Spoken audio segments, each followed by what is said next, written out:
Bene data bakundwa b'umwami Yesu Kristo, mwese abakurikira izi nyigisho tubahaye ikaze mu biganiro bya Saveur Divine. Ibi biganiro mu bitegurirwa n'abavugabutumwa bwiza batandukanye, akaba ari umuhamagaro ugendera ku ijambo ry'Imana byanditse mu gitabo cy'ubutumwa bwiza uko bwanditswe na Matayo ibice 24 umurongo wa 14. Kandi ubutumwa bwiza bw'ubwami buzigishwa mu isi yose ngo bube ubuhamya bwo guhamiriza amahanga yose, nibwo imperuka izahera ko ize. Ibi biganiro mubikurikira ku channel ya YouTube yitwa Saveur Divine. Tubifurije kugubwa neza. Imana Data ari nayo So ibaha umugisha.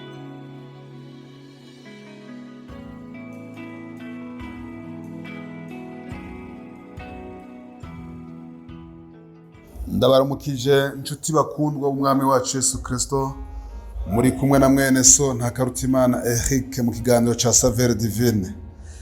Turashimiye Imana mushobora vyose yongeye kutwongera umwanya mwiza nk'uyu kuganira ijambo ryayo. Rero turabandanya twifurizanya umwaka mushasha mwiza w'ibihumbi 2024.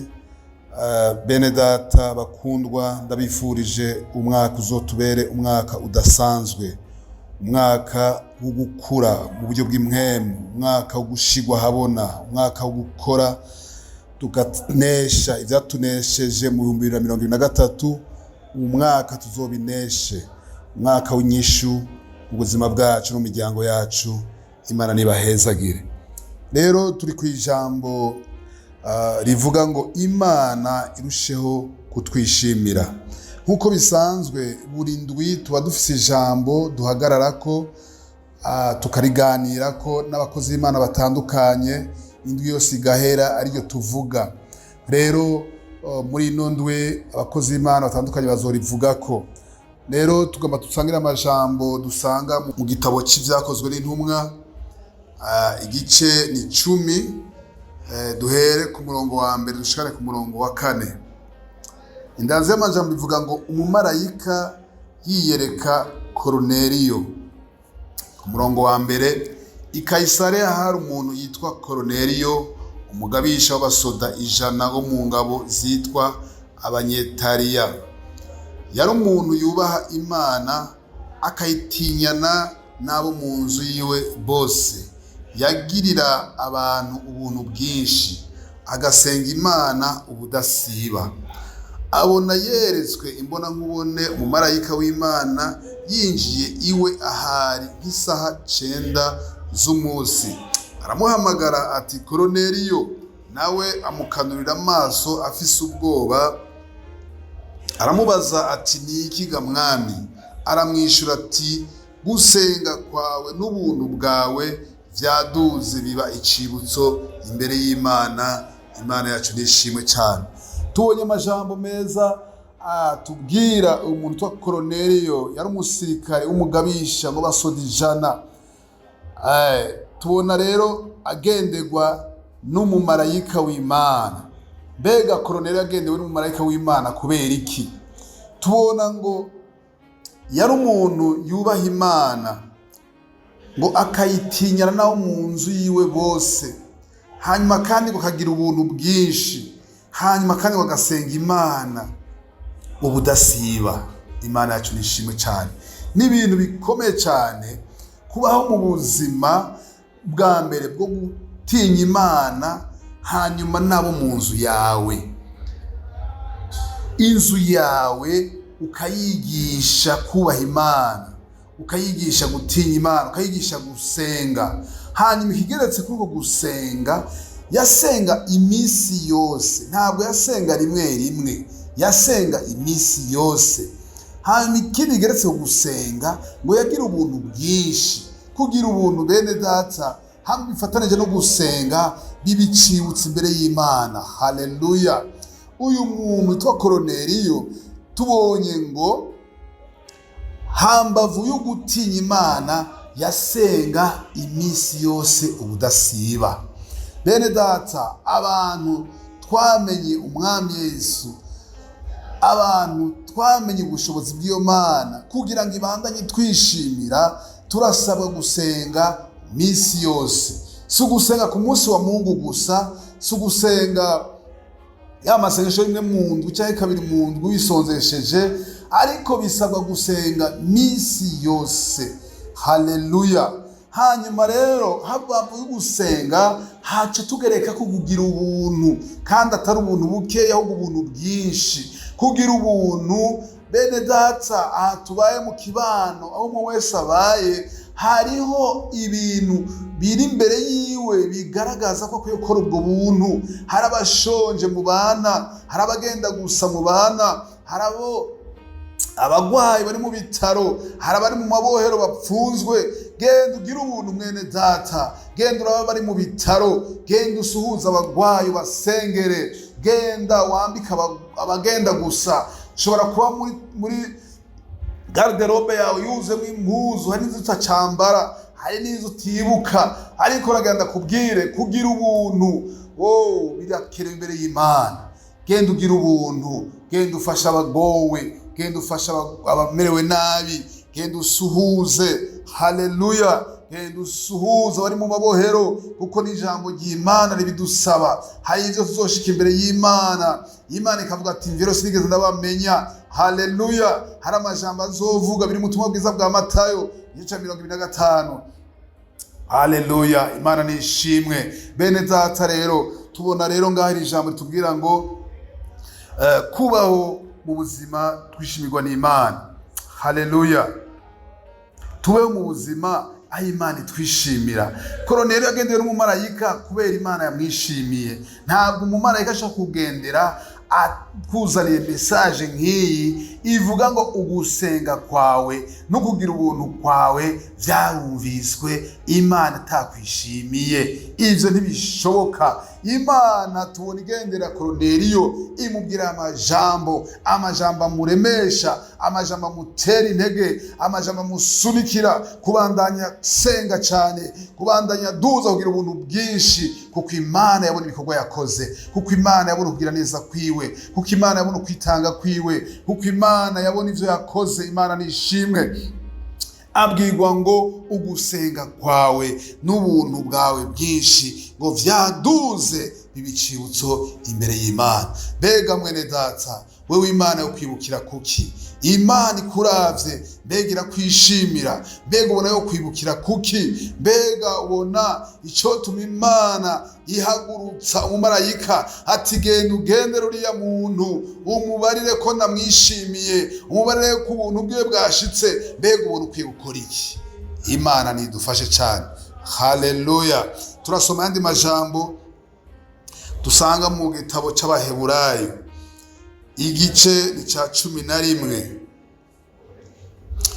Imana ishimwe cyane.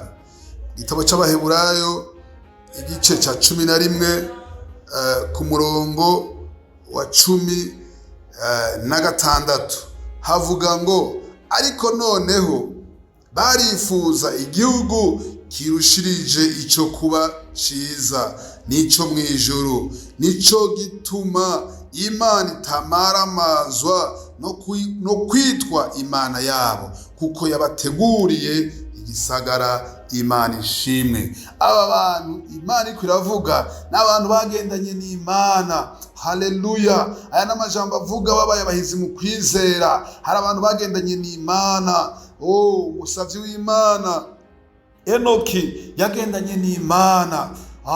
Hanyuma Imana iramutwara, ageze gupfa, ageze gutaha, ntabwo yapfuye, ntabwo yabonye urupfu. Imana iramutwaye kuko yamukunda cyane, kuko yagendanye n'Imana, kuko babanye n'Imana bagifitanye imigenderanire myiza. Hari undi yitwa Nowa, Imana ishingira intahe.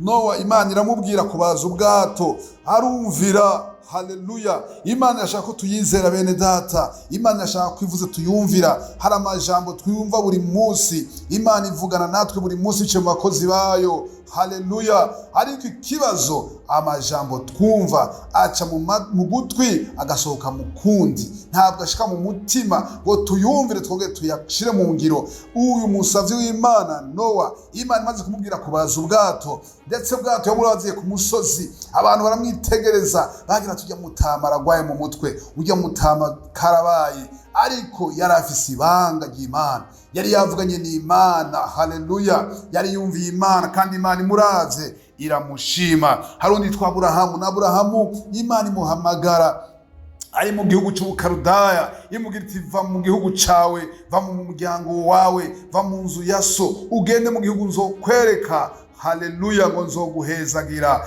ngo nzogira rurangiranwa. Imana ishimwe, imuvuga ko amajambo adasanzwe. Aburahamu arumvira, aca yumvisha ijambo ry'Imana rimubari, aca yumva ijwi ry'Imana, aca yumva icyo Imana ivuze, aca arumvira, ngo arahaguruka, wagenda azimagirika atazi yaja. Haleluya. Oh, Imana ishimwe, yabanye nawe gumye mwiyereka, isezerano kandi yamusezeraniye yo kumugwiza, naho yarageze mu busaza, naho yarageze mu zabukuru, ntiyigeze apungukirwa ku kwizera, yagumye yizeye Imana kwizomushiza kwa masezerano.